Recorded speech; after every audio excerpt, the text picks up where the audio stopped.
Roman Reigns अनामी family से belong करते हैं, जिस फैमिली से पहले भी कई पहलवान रह चुके हैं, जिनमें से उनके पिता शिखा अनामी और भाई रोजी भी पेशे से पहलवान रह चुके हैं। मशहूर रेसलर रॉक भी इसी फैमिली से बिलोंग करते हैं।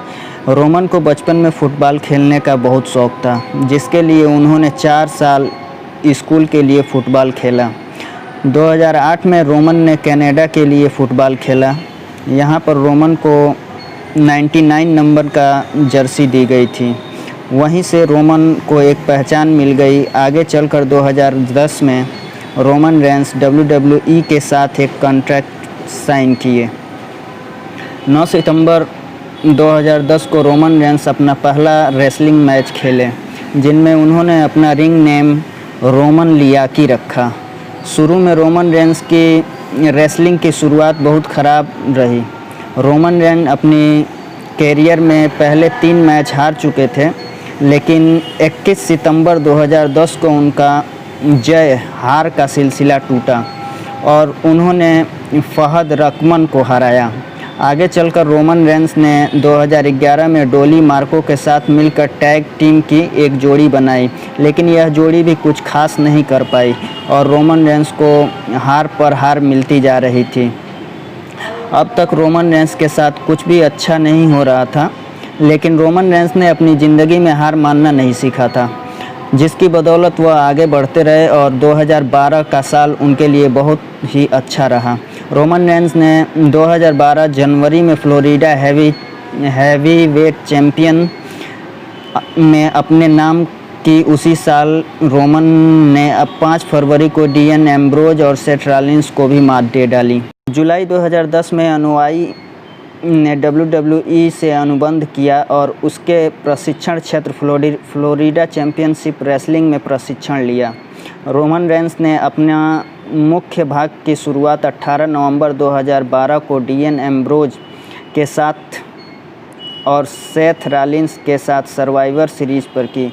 उन्होंने रायबैक पर हमला कर सीएम पंक को WWE टाइटल बचाने में मदद की और अपने समूह का नाम शील्ड घोषित किया। WWE के इतिहास को देखते हुए हम सभी जानते हैं कि विंस मैकमहन सभी बड़े निर्णय करते हैं। कई मामलों में उनका ही अंतिम फैसला होता है। शील्ड के लिए NXT से 3 पहलवानों की ज़रूरत थी। सेथ रॉलिंस और डीएन एम्ब्रोज इस सूची में पहले से ही थे और तीसरे पहलवान की तलाश थी। विंस की नज़र में एक अन्य पहलवान था जिसे वह तीसरे रेसलर के रूप में लाना चाहते थे, लेकिन ट्रिपल एच ने उनके इस निर्णय को नकार दिया और रोमन रेंस का परिचय सबके सामने करवाया था। व्यक्तिगत जीवन उनका चलिए जानते हैं कैसा है। अनुयायी समोअन और इटालियन मूल है।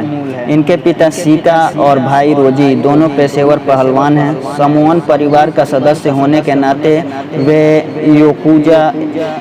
योकोजुना, उमागा, उसोस और द रॉक के चचेरे भाई हैं। अनुयायी ने दिसंबर 2014 में अपने विद्यार्थी जीवन के मित्र गेलिना ब्रैकर को अपना जीवन साथी बनाया। उनके एक बेटी भी है जिसके साथ वो अक्सर दिखते हैं। उन्होंने जॉर्जिया इंस्टीट्यूट ऑफ टेक्नोलॉजी से प्रबंधन की पढ़ाई की है। चलिए जानते हैं उनका फुटबॉल का सफ़र कैसा रहा।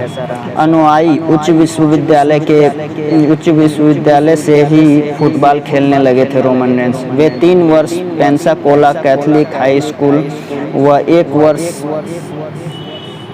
एस्कैम्बिया हाई स्कूल में फुटबॉल खेले। इस दौरान उन्हें पेंसाकोला न्यूज़ जर्नल द्वारा वर्ष का सुरक्षात्मक प्लेयर घोषित किया गया। चलिए जानते हैं द शील्ड और उसके बाद रोमन रेंस का स्टार बनना। जिस रोमन रेंस को आज हम जानते हैं वो बिना शील्ड के कभी कुछ नहीं बन पाते। खुद रोमन रेंस भी यह जानते हैं कि शील्ड नहीं होती तो वो नहीं होते। शील्ड ने आते ही धमाल मचा दिया। फैंस भी इसे खूब पसंद किया करते थे। एकदम से शील्ड की सफलता काफ़ी ऊपर चली गई। सीएम पंक ने भी कहा था कि शील्ड को लेकर ओरिजिनल प्लान कुछ और था, लेकिन इसे बदलकर बाद में इसमें सेथ रॉलिंस एम्ब्रोज के बाद तीसरे सदस्य के रूप में रोमन रेंस को डाला गया था, लेकिन ये रोमन रेंस के लिए वरदान साबित हुआ। शील्ड के बाद 2014 में टूट भी गई, लेकिन इसके बाद WWE में रोमन रेंस का सिक्का चला। एक के बाद एक ऊंचाई को छूते चले जा रहे थे। सेथ रॉलिंस और डीएन एम्ब्रोज इस समय उनके आसपास भी नहीं थे। वो इस समय WWE के सबसे बड़े ब्रांड हैं। रोमन रेंस कई फिल्मों में भी काम कर चुके हैं। 2016 की मूवी काउंटडाउन का वो हिस्सा थे। इसके अलावा वो द जेंट्स एंड WWE रोबो रेसलमेनिया का भी हिस्सा थे। 2019 में द रॉक के साथ वो फास्ट एंड फ्यूरियस फ्रेंचाइजी के हाफ्स एंड शा फिल्म में भी नजर आए थे। स्मैकडाउन में रोमन रेंस ने गोल्डबर्ग को यूनिवर्सल चैंपियन के लिए चैलेंज किया। दोनों के बीच रेसलमेनिया 36 में मैच तय हो गया था। इसके बाद जो भी शो हुए सभी में दोनों का आमना सामना हुआ, लेकिन अंत समय में रोमन रेंस ने अपनी हेल्थ को ध्यान में रखते हुए अपना नाम वापस ले लिया। इसके बाद ब्रान स्ट्रॉमैन को इस मैच में शामिल किया गया। गोल्डबर्ग को हराकर ब्रान स्ट्रॉमैन ने यूनिवर्सल चैंपियन बन गए। रोमन रेंस की वापसी कब होगी इसके बारे में अभी कुछ पता नहीं है। फैंस उनका बेसब्री से इंतज़ार कर रहे हैं। तो दोस्तों, कैसी लगी जानकारी रोमन रेंस के बारे में? अगर आपको अच्छी लगी हो तो हमारे चैनल को लाइक कीजिए, सब्सक्राइब कीजिए, हमें सपोर्ट कीजिए और कमेंट में बताइए कि आगे आप किसके बारे में, किसकी बायोग्राफी सुनना चाहते हैं। प्लीज़ दोस्तों, लाइक कीजिए, सब्सक्राइब कीजिए और कमेंट कीजिए।